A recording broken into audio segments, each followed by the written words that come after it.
सर्वस्वरूपे सर्वेशे सर्वशक्ति समन्विते भयभ्यस्त्राहिनो देवी दुर्गे देवी नमोस्तुते एतत्ते वदनं सौम्यं लोचनत्रयभूषितं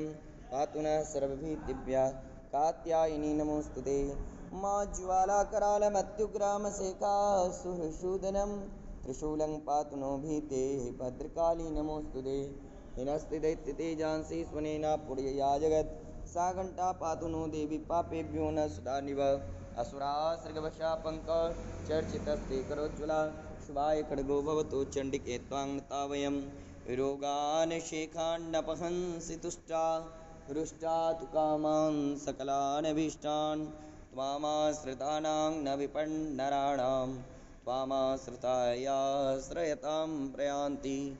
एतत् कृतं यत् कथनं त्वयाद्य धर्मद्विकां देवी महासुराणां रूपैरणैकैः बौधात्ममूर्तिं कृत्वाम्बिके तत् प्रकरोति कान्या विद्यासु शास्त्रेषु विवेकदीपे स्वात्येषु वाक्येषु च का त्वदन्या